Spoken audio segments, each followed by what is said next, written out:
হকপন্থীদের সাথে আল্লাহর দেয়া একটা বিশেষ নিয়ামত হচ্ছে একাকিত্ব। হকপন্থীদের লাইফে আল্লাহ পাকের পক্ষ থেকে একটা বিশেষ অনুগ্রহ হচ্ছে একাকিত্ব। মানে একাকিত্ব কেন নিয়ামত বললাম? কারণ একাকিত্ব মানুষকে আল্লাহ চিনিয়ে দেয়। অনেক আলেম দেখবেন যারা জেল টেল খেটে বের হয়েছেন, তারা সবাই একটা কথা বলবেন, জেলখানায় আমরা আল্লাহকে চিনেছি। সব আলেমরা এই কথা বলে যারা ওখান থেকে বের হয়ে আসে। কারণ একাকিত্ব মানুষকে গভীরভাবে ভাবায়, আল্লাহকে পাওয়ায়, আল্লাহর কাছে দোয়া করতে শেখায়, মানুষকে বোঝায় যে আল্লাহ ছাড়া কেউ নাই সাহায্য করার। তো যারা হকপন্থী হয়, একাকিত্ব তাদের বরণ করতেই হয়। এটা মাথায় রেখে পথ চলতে হবে। ইব্রাহিম আলাইহিস সালাম পথ চলা শুরু করলেন। এবার কি হলো? তিনি কি বাসা থেকে বের হয়ে সেই এলাকা, ওই নমরুদের দেশ ছেড়ে চলে গিয়েছিলেন? উত্তর না। প্রথমে তিনি চলে যান নাই। প্রথমে তিনি ওই সমাজেই থেকেছেন, থেকে দাওয়াত দেওয়ার চেষ্টা করেছেন। তিনি ওই সমাজেই থেকেছেন, থেকে দাওয়াত দেওয়ার চেষ্টা করেন, ঠিক মুহাম্মদ সাল্লাল্লাহু আলাইহি ওয়াসাল্লামের মতো। সমাজের মানুষ যখন নির্যাতন নিপীড়ন করছেন, তিনি কি শুরুতেই সমাজ ছেড়ে বের হয়ে চলে গেছেন? না, 13 বছর দাওয়াত দিয়েছেন। কত বছর? 13 বছর। তো ইব্রাহিম আলাইহিস সালাম সমাজের মানুষকে দাওয়াত দেন। কিভাবে দেন? কোরআনে এভাবে ভাষা আসছে। আমি সূরাগুলোর নাম বলে দিই, আপনারা একটু চেক করে নিয়েন। সূরা আম্বিয়ার মধ্যে আসছে, সূরা সফফাতের মধ্যে আসছে, সূরা আনআমের মধ্যে আসছে। তো তিনি দাওয়াত দেন এভাবে যে ওয়াইজ ক্বালা ইব্রাহিম, যখন ইব্রাহিম বললেন লিআবিহি ওয়া কওমিহি, তার বাবাকে এবং তার কওমকে বললেন, মা হাযিহি তামাসিলুল্লাতী আনতুম লাহা আকিফুন, তোমরা এইসব কি মূর্তির উপাসনা করো, এদের চারপাশে ঘুরতে থাকো, কি সব করো? তো তারা বলে যে নাহনু বাল ওয়াজাদনা আবানা কাযালিকা ইয়াফআলুন, আমরা আমাদের বাপ দাদাদেরকে দেখেছি এইভাবেই করতে। তাদের রেফারেন্স কিন্তু এটাই ছিল। কোনো দালিলিক জ্ঞানতাত্ত্বিক যুক্তি বিজ্ঞান দর্শন এখানে নাই। এখানে কি ফিলোসফিটা কি? বাপ দাদাদেরকে দেখেছি করছে। তো এটা দিয়ে আবার অনেক সময় বাংলাদেশে আবার একটা ট্রেন্ড চালু করা হয়েছে যে তোমরা দীর্ঘদিন 1200 বছর থেকে যে ইসলামটা ফলো করে আসছো ওটা ভুয়া, আমরা যেটা নতুন মডারেশন দিচ্ছি এটাই সঠিক। এই দলিল সেম না। এখানে অমুসলিমদেরকে দাওয়াত দেওয়া হচ্ছে। অমুসলিমরা বলছে যে আমরা বাপ দাদাদেরকে দেখেছি যে তারা এইভাবেই মূর্তি পূজা করতো, আমরা তাই করি। এটার সাথে কি হানাফি মাযহাবকে মিলাবেন আপনি? হ্যাঁ, হানাফি মাযহাব বাপ দাদা থেকে চলে আসে, ভুয়া, নতুন যেটা দিচ্ছি এটাই সঠিক। আস্তাগফিরুল্লাহ। তো আমরা হাত চেঞ্জ করাটাকে এখন মনে করি হিন্দু থেকে মুসলমান হইলাম মনে হয়। হাত বদল করাটাকে মনে হয় যে হিন্দু থেকে মুসলমান হয়েছি মনে হয়। গভীরে ঢোকেন, ওলামায়ে কেরামদের মানে দার্সে গিয়ে বসে গভীরে ঢুকলে বুঝতে পারবেন যে ইসলামিক স্কুল অফ থটগুলা প্রত্যেকটারই ভিত্তি আছে। এগুলোর গভীর শেকড় আছে, ভিত্তি আছে। আল্লাহ, রাসূল এবং রাসূলের সাহাবীগণ, এই তিনটাকেই মানতে হবে। আপনি যদি বলেন যে আমি সাহাবীদেরকে মানি না, খালি আল্লাহ এবং রসুলকে মানি, তাহলে আল্লাহকে রসুলকে মানতে পারবেন না। সাহাবীদের অনুসরণ না করলে রসুলকে ফলো করতে পারবেন না। তো ওইটা আজকের ইস্যু না, এটা ফিকহি অনেক ব্যাপার, গভীর ব্যাপার, এটা অন্যদের কথা হবে। এই দলিল কিন্তু সেম করা যাবে না। আবার যে আমরা বাপ দাদা থেকে দেখে আসছি, তোমরা নামাজ এইভাবে পড়ো, এই নামাজ ওই দলিল চলবে না, আমারটা ঠিক, এটা ঠিক না। নামাজ যেটা পড়ে আসে তারা এটা ঠিক আছে, এর প্রত্যেকটা দলিলের মধ্যে অথেন্টিসিটি আছে। এরকম করে সমাজে ফিতনা ছড়ানো ঠিক হবে না, বিভ্রান্তি ছড়ানো ঠিক হবে না। এখন আসলে ইব্রাহিম আলাইহিস সালামকে কি আনসার দিচ্ছেন? আমরা আমাদের পিতা মাতাদেরকে দেখেছি, বাপ দাদাকে দেখেছি এরকম তাওয়াফ করতে, মূর্তির চারপাশে পূজা করতে, নজর দিতে। তো ইব্রাহিম আলাইহিস সালাম বলছেন যে হাল ইয়াসমাউনাকুম, এই মূর্তিগুলো কি তোমাদেরকে শুনতে পারে? ইস্তাদউন, যখন তোমরা একে ডাকো। হাল ইয়ানফাউনাকুম, তোমাদের কোনো উপকার আসতে পারে? আও ইয়াদুররুকুম, তোমাদের কোনো ক্ষতি করতে পারে? তার দলিলগুলো কিন্তু অকাট্য। ইব্রাহিম আলাইহিস সালামের দলিলগুলো কিন্তু এখানে, যুক্তিগুলো কিন্তু অকাট্য। আসলে কি সে শুনতে পারে? আসলে কি সে দেখতে পারে? আসলে কি সে তোমার উপকার করতে পারে? তাদের কিন্তু কিছু বলার নাই এখানে। তারা বলছে বাল ওয়াজাদনা আবানা কাযালিকা ইয়াফআলুন, আমাদের পিতা মাতা বাপ দাদাদেরকে দেখেছি এইভাবেই করতে। ইব্রাহিম আলাইহিস সালাম বলছেন যে ইন্নাকুম আনতুম লাফি দালালিম মুবিন, তোমরা তো সুস্পষ্ট বিভ্রান্তির মধ্যে আছো। তাহলে তো এরকম আরও অনেক আয়াত আছে। ওয়াইন্না মিন শিআতিহি ইলা ইব্রাহিম, ইয জাআ রাব্বাহু বিকলবিন সালিম ইয ক্বালা লিআবিহি ওয়া কওমিহি মাযা তা'বুদুন, তোমরা কিসের ইবাদত করো?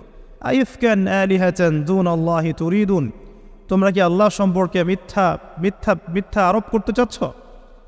ফামা যন্নুকুম বিরাব্বিল আলামিন, আল্লাহ রাব্বুল আলামিন সম্পর্কে তোমাদের কি ধারণা? এভাবে তিনি তার কওমকে দাওয়াত দিতে লাগলেন, কিন্তু তাদের কওমের দলিল একটাই ছিল, বাপ দাদাদেরকে দেখেছি এভাবে মূর্তি পূজা করতে, তাই করে। সনাতন, এটা ছিল কি সনাতন থটস। অথচ সর্বপ্রথম এটা শুরু হয় কোন নবীর আমল থেকে? নূহ আলাইহিস সালাম। নূহ আলাইহিস সালামের যুগের মানুষ সর্বপ্রথম এই মূর্তি পূজা শিরক করেছে। এর আগে মূর্তি পূজা ওয়ার্ল্ডে ছিল না, নূহ আলাইহিস সালামের যুগ থেকে শুরু হয়েছে। তাহলে এটাকে আমরা সর্বোচ্চ পর্যায়ে সনাতন বলতে পারি না। তারও আগে যে সময় চলে গেছে, ওই সময় মানুষ তাওহীদপন্থী ছিল আদম আলাইহিস সালামের যুগে, তখন মানুষ এই কাজ করতো না। শুরুটা কেমন করে হলো? ভালো উদ্দেশ্যেই শুরু হয়েছিল, ভালো মনে করে। কেমন? যে মানুষ এরকম চিন্তা করে নিয়েছিল যে এই মানুষগুলো লাত, উজ্জা, হবল, ইয়াগুথ, ইয়াউক, নসর, ইয়াগুথ, ইয়াউক, নসর, এই ভালো মানুষগুলো আল্লাহর খুব নেককার বান্দা ছিলেন। তাদের স্ট্যাচু তৈরি করা যায়, তৈরি করলে কি হবে? এগুলোকে দেখলে আমাদের আগ্রহ জন্মাবে ইবাদত করার ব্যাপারে। এটা ছিল ওদের থটস। শয়তান এভাবেই তাদেরকে ইনফ্লুয়েন্স করেছিল আর কি, তারা তাই করলো। এই জেনারেশনটা যখন মারা গেল, পরের জেনারেশন যখন আসলো, তখন শয়তান ওদেরকে বোঝালো, ধরেন 100-200 বছর পরে বোঝালো যে ওরা খুব ভালো মানুষ ছিল, ওদের মূর্তিকে মসজিদের বাইরে না রেখে ভিতরে ঢুকিয়ে ফেলো, তাদেরকে সেজদা করতে হবে না, ভিতরে ঢুকিয়ে ফেলো, ইবাদতে মনোযোগ আসবে। পরের জেনারেশন এই কাজটাই করলো। থার্ড জেনারেশনকে শয়তান বোঝালো যে সরাসরি ওদের কাছে চাইলেই হবে, তারা আল্লাহ পাকের অনেক আনুগত্যপ্রাপ্ত, নৈকট্যপ্রাপ্ত বান্দা, সরাসরি তাদের কাছে চাইলেই হবে। আল্লাহর কাছে চাওয়া, এখানে চাওয়া একই কথা, ওখানে সেজদা করা, এখানে সেজদা করা একই কথা। এখান থেকে শুরু হলো সরাসরি স্ট্যাচু ওয়ার্শিপ। সরাসরি স্ট্যাচু ওয়ার্শিপিং এখান থেকে শুরু হয়েছে। তো আমরা আমাদের হিন্দু ভাই বোন যারা আছেন, আমাদের আশপাশে অমুসলিম ভাই বোন, তাদের প্রতি সম্মান রেখেই এই হিস্ট্রিগুলো পড়তে বলবো আর কি, এবং যুক্তি দর্শনগুলো খুঁজতে বলবো। আসলে কি তারা শুনতে পায়? আসলে কি সে আমার কোনো উপকার করতে পারে? আসলে কি সে আমার কোনো ক্ষতি করতে পারে? আসলে কি সে সৃষ্টিকর্তার প্রতিমূর্তি হতে পারে কিনা? তো আমরা এটা আহ্বান জানাবো, আমরা কারো ধর্মীয় অনুভূতিতে আঘাত করব না। ইসলাম আমাদেরকে এটা শিখায় না। ইসলাম এটা শিখায় যে মানুষকে হিকমার সাথে, প্রজ্ঞার সাথে দাওয়াত দেয়া, যাতে করে তারা জাহান্নামের রাস্তা থেকে ফিরে আসতে পারে ইনশাআল্লাহ। এখন আসুন, আরও একটা দাওয়াত ইব্রাহিম আলাইহিস সালাম তার কওমকে দিলেন। সেটা কি? এবার এখানে সমাজের মানুষের সাথে ওই সমাজের ধর্ম নেতারাও ছিল। সমাজে কিন্তু কয়েক শ্রেণীর মানুষ থাকে, মানে সামাজিক নেতা, ধর্মনেতা, রাষ্ট্রনেতা। তো রাষ্ট্রনেতা পর্যায়ে এখনও ইব্রাহিম আলাইহিস সালাম যান নাই, এখন সমাজ নেতা আর ধর্মনেতা চলছে আর কি। এবার ধর্মনেতা আসলো, এসে ধর্মনেতারা তাকে বোঝানোর চেষ্টা করলো যে এই আসমানের তারা, চাঁদ, সূর্য, প্রকৃতি, গাছপালা, এগুলোও ইলাহ, এগুলোর ইবাদত করা যায়। এই ঘটনা আল্লাহ রাব্বুল আলামিন সূরা আনআমের মধ্যে বলেছে। তো ইব্রাহিম আলাইহিস সালামকে তারা দেখাচ্ছে, এটা আরবীয় একটা কাব্যিক ভাষায় কোরআনে এসেছে, চমৎকার ভাষায়, যে ফালাম্মা জান্না আলাইহিল লাইল, যখন তার উপর রাত আচ্ছাদিত হলো, রাআ কাওকাবা, তখন ইব্রাহিম আলাইহিস সালাম কি দেখলেন? আকাশে তারা দেখলেন। ঠিক আছে, তারা মূর্তি পূজার এখানেই আছে, ধর্মনেতারাও এখানেই আছে। তো তিনি বলছেন হাযা রব্বি, এটা আমার রব। ফালাম্মা ফালা, যখন তারকাগুলো অস্তমিত হলো, ক্বালা লা উহিব্বুল আফিলিন, আমি তো অস্তমিত যাওয়া জিনিসকে পছন্দ করি না। রব তো অস্তমিত যাবে না, এখানেও যুক্তি লাগবে, তো আমার ফিলোসফি লাগবে, আমার এখানে দর্শন লাগবে, এখানে তো আমাকে প্রজ্ঞা দিয়ে বোঝাতে হবে। এটা তো অস্তমিত হয়ে গেল, এটা তো রব হতে পারে না। ফালাম্মা রাআল কামারা বাযিগান, যখন সে চাঁদকে দেখলো জলজল করছে একদম। আর এখনকার চাঁদ দেখা আগের চাঁদ দেখা তো এক না, এখন তো আমরা চাঁদের আলোই খুঁজে পাই না, তখনকার চাঁদ তো অন্যরকম। তো বাযিগান মানে জলজল করছে, তখন তিনি বললেন হাযা রব্বি, এটা আমার রব। তখন ফালাম্মা ফালা, যখন এটাও অস্তমিত হয়ে গেল, তিনি বলছেন লাইল্লাম ইয়াহদিয়ানি রব্বি লাকুনান্না মিনাল কওমিদ দাল্লিন, আল্লাহ যদি আমাকে হেদায়েত না দেন তাহলে আমি এই দল্লিনদের অন্তর্ভুক্ত হয়ে যাব। ইব্রাহিম আলাইহিস সালাম বলছেন ফালাম্মা রাআ শামসা বাযিগাতান, যখন এবার সূর্যকে দেখলেন দিনের বেলা, এটা তো আরও বড়, হাযা রব্বি হাযা আকবার, এটা আমার রব, এটা সবচেয়ে বড়, হাযা আকবার, এটা সবচেয়ে বড়। ফালাম্মা আফালাত, এটা যখন অস্তমিত হয়ে গেল, তখন তিনি বলছেন এই কথাটা যে ইয়া কওমি ইন্নী বারিউম মিম্মা তুশরিকুন, হে আমার কওম, তোমরা যেগুলোকে দিয়ে আল্লাহর সাথে শরিক করছো, এখান থেকে আমি আমার চেহারাকে ফিরিয়ে নিলাম। সুবহানাল্লাহ। তখন তিনি এই কথাটা বলেন, ইন্নী ওয়াজ্জাহতু ওয়াজহিয়া লিল্লাযী ফাতারাস সামাওয়াতি ওয়াল আরদা হানিফাও ওয়া মা আনা মিনাল মুশরিকিন, আমি আমার চেহারাকে ফিরিয়ে নিচ্ছি এই আসমান সমূহ এবং জমিনের সৃষ্টিকর্তার দিকে, এবং আমি মুশরিকদের অন্তর্ভুক্ত নই। ইন্না সলাতি ওয়া নুসুকি ওয়া মাহইয়ায়া ওয়া মামাতি লিল্লাহি রাব্বিল আলামিন, আমার সলাত, আমার কুরবানি, আমার স্যাক্রিফাইস, আমার জীবন, আমার ফুল লাইফ, আমার মৃত্যু, সব কিছু কার জন্যে? জগৎসমূহের প্রতিপালক আল্লাহর জন্যে। লা শারীকা লাহু, তার কোনো শরিক নাই। ওয়া বিযালিকা উমিরতু, এই একনিষ্ঠভাবে তার ইবাদত করার জন্যই আমি আদিষ্ট হয়েছি। ওয়া বিযালিকা উমিরতু ওয়া আনা মিনাল মুসলিমিন, এবং আমি মুসলিমদের অন্তর্ভুক্ত। এই শুরু হলো এবার পুরো স্পষ্টভাবে তাওহীদের ঘোষণা দেয়া। তবে ইব্রাহিম আলাইহিস সালামের এক একটা পদক্ষেপ কি যৌক্তিক না, বৈজ্ঞানিক না, এবং অকাট্য প্রমাণ আছে না, এগুলোকে কিন্তু ভেদ করতে পারছে না তারা। এবার ইব্রাহিম আলাইহিস সালাম চিন্তা করলেন, তারা এবার উচিত শিক্ষা দিতে হবে। তবে আগে বলে নেই, এই যে উচিত শিক্ষাটার কথা বলছে, এটা আবার আপনারা খবরদার ভুলেও কোথাও দিতে যায় না, ঠিক আছে? এটা তো সময় আছে। ইব্রাহিম আলাইহিস সালামের সাথে নবী সাল্লাল্লাহু আলাইহি ওয়াসাল্লামের জীবনের মিলের কথা বলছিলাম। নবী সাল্লাল্লাহু আলাইহি ওয়াসাল্লাম মক্কা বিজয়ের আগে কি কখনো মূর্তির গায়ে হাত দিয়েছেন কিনা বলেন? দিয়েছেন? যখন মক্কা বিজয় হয়ে গেছে, পুরো স্টেটই আপনার, অথরিটি আপনার, তখন আপনি আপনার অ্যাকশন নিতেই পারেন, সেটা আপনার ব্যাপার, তখন আপনি কি করবেন? মুহাম্মদ সাল্লাল্লাহু আলাইহি ওয়াসাল্লাম কাবা ঘরে ঢুকে তখন মূর্তি ভেঙেছেন এবং বলেছেন ওয়াকুল জাআল হক ওয়া যাকাল বাতিল ইন্নাল বাতিলা কানা যাহুকা, তাই না? তো ইব্রাহিম আলাইহিস সালাম এবার শিক্ষা দেওয়ার চিন্তা করছেন। তিনি বলছেন যে যখন এরা মেলাতে যাবে, ওই উৎসবে যাবে, তখন আমি এদেরকে দেখে নিব।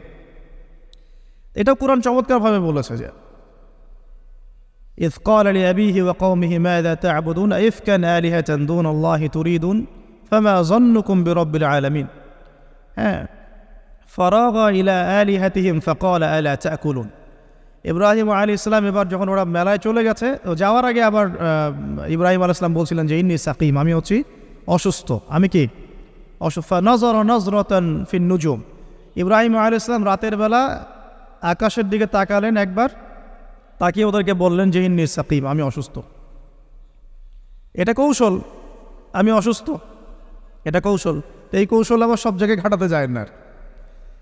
তো এবার যখন তারা চলে গেল, ফারাগা ইলা আলিহাতিহিম ফাকালা আলা তা'কুলুন, এবার তিনি ওই মূর্তিগৃহ যেটা ওদের, ওখানে ঢুকে বলছেন যে আলা তা'কুলুন, তোমাদের কি হলো, খাচ্ছ না কেন? কাদেরকে বলছে এই কথা? মূর্তি, খাচ্ছ না কেন? আলা তা'কুলুন। ফারাগা ইলা আলিহাতিহিম ফাকালা আলা তা'কুলুন মা লাকুম লা তানতিকুন, কি হলো, কথা বলছো না কেন? মা লাকুম লা তানতিকুন, কি হলো, কথা বলছো না কেন? এবার ফারাগা আলাইহিম দরবাম বিল ইয়ামিন, এবার ইয়ামিন মানে ডান হাত, ডানাতে যা পেয়েছিলেন আর কি, তা দিয়ে সবগুলোকে ভেঙে চুরমার করে ফেলছে। ব্যাস, এবার ওরা যখন আসলো, এসে বলছে যে আনতা ফাআলতা হাযা বিআলিহাতিনা ইয়া ইব্রাহিম, হে ইব্রাহিম, তুমি কি আমাদের উপাস্যদের সাথে এই কাজ করেছো? ইব্রাহিম বলছেন লা, না, লা আসলে কোরআনে নাই, আমি নিজের মতো করে বললাম আরবি বলতে বলতে। বাল ফাআলাহু কাবীরুহুম হাযা, বরং এই বড়টা এই কাজ করছে, এর মধ্যে সবচেয়ে বড় যেটা আছে এই ব্যাটার কাজ, আমি করি নাই, আমি তো করি নাই। তখন ওরা তো এটা তো হতভম্ব হয়ে গেল, যে সে বলছে যে তুমি তো জানো, তুমি তো খুব ভালো করেই জানো যে তারা কথা বলতে পারে না, নড়াচড়া করতে পারে না, কিছুই করতে পারে না। তখন তিনি বললেন, তাহলে তোমরা কেন এমন ইলাহের উপাসনা করো যে কথাও বলতে পারে না, শুনতেও পারে না, দেখতেও পারে না, তোমার উপকারও করতে পারে না, ক্ষতিও করতে পারে না? কিন্তু এবারও কিন্তু যুক্তি নাই, কোনো তাদের কাছে কোনো দলিল নাই, কোনো প্রমাণ নাই, কোনো যুক্তি দর্শন কিচ্ছু নাই। এবার শুরু হলো জুলুম। জালেমের কাজ কি? যুক্তি, জ্ঞান, দর্শন, বিজ্ঞান এগুলো দিয়ে যখন পরাস্ত, এগুলো দিয়ে পারছি না, এবার পেশি শক্তি, এবার কি পেশি শক্তি, ব্যাস এবার পেশি শক্তি। ইব্রাহিম আলাইহিস সালামকে নিয়ে যাওয়া হচ্ছে নমরুদের দরবারে। এবার চলো, এবার তোমার আজকে খবর আছে। এবার পুরো রিমান্ড হবে 7 দিনের।